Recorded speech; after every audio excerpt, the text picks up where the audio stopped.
नमस्कार,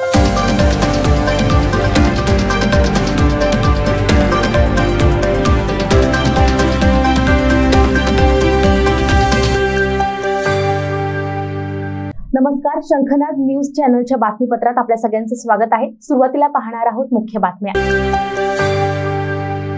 दक्षिण नागपुरातील 5000 लोकसंख्या असलेल्या सावित्रीबाई फुले नगर परिसरातील 5000 नागरिकांनी यंदा लोकसभेच्या निवडणुकीवर बहिष्कार घालण्याचा निर्णय घेतला आहे। या परिसरात भाजपचा मोठा वोट बँक आहे, तर भाजपचे नगरसेवक संदीप गवई देखील काही वर्षांपूर्वी या प्रभागाचे नगरसेवक होते। तरी देखील या परिसरातील नागरिक मागील 33 वर्षांपासून मालकी हक्कांच्या पट्ट्यांच्या मागणीसाठी वाट बघत आहेत। शासनाची घरकुल योजना देखील प्रलंबित आहे। परिसरातील गटर लाईन देखील धोकादायक अवस्थेत पोहोचली आहे।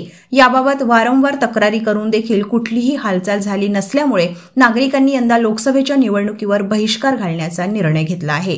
जोपर्यंत आमची अशी भूमिका आहे की जोपर्यंत प्रत्येक उमेदवार 20 के 23 उमेदवार या लोकसभेमध्ये उभे आहेत, जोपर्यंत प्रत्येक उमेदवार सावित्रीबाई फुले नगरच्या मूलभूत अधिकारांना मिळवून देण्याची लिखित आश्वासन देत नाही, तोपर्यंत मी लोकसभा निवडणुकीचा बहिष्कार करेन असा मी स्वतः निर्णय घेतला आहे।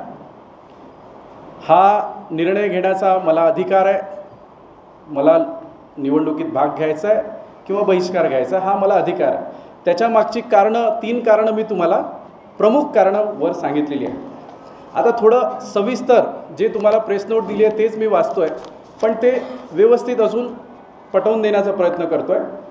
केंद्र शासनाची सर्वांसाठी घरे सन 2022 योजनेचा लाभ मिळावा म्हणून खाजगी जमिनीवरील झोपडपट्टी धारकांना मालकी हक्काचे पट्टे वाटप करण्याबाबत महाराष्ट्र शासनाने शासन निर्णय क्रमांक नागपूर महानगरपालिका 2019 पत्र क्रमांक 34/9/26 दिनांक 11 सप्टेंबर 2019 ला शासन निर्णयात उक्त खाजगी जागा हस्तांतरण विकास हक्काच्या माध्यमातून जमीन संपादनाची कारवाई सुरू करावी असे आदेश दिले। ही जी योजना आहे ही योजना केंद्र सरकारची योजना आहे। ही 2022 मध्ये अनाउन्स झाली आणि या योजनेअंतर्गत पूर्ण भारत देशामध्ये कोणीही बेघर राहू नये म्हणून केंद्र सरकारने ही योजना लागू केली। तर या योजनेचाच आधार घेऊन महाराष्ट्र शासनाने एक GR काढला।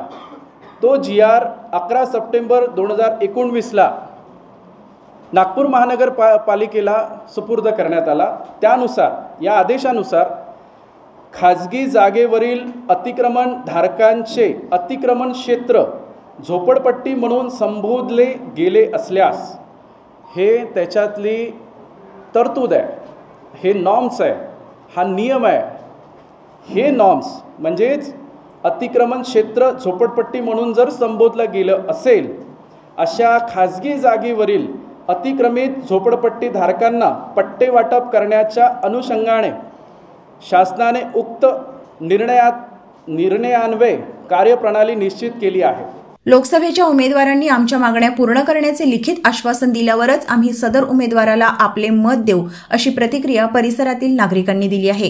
कॅमेरामन प्रवीणसह सनी भोंगाडे, शंखनाद न्यूज, नागपूर।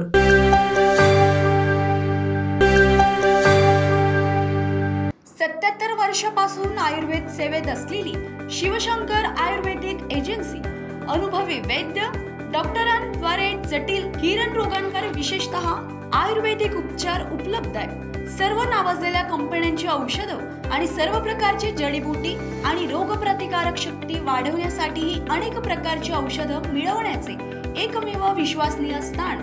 आमच्या इथे सगळ्या प्रतिष्ठित कंपन्यांचे औषधी उपलब्ध आहे। मग वाट कोणाची बघताय? आत्ताच भेट द्या शिवशंकर आयुर्वेदिक क्लिनिक। आमचा पत्ता आहे योग कॉम्प्लेक्स डॉक्टर मंगला केतकर हॉस्पिटलच्या समोर, महाजन मार्केट जवळ, टेम्पल बाजार रोड, सीताबर्डी, नागपूर। संपर्क साधा 8605 24 50 80। Landline number 0712 25 67 74 7।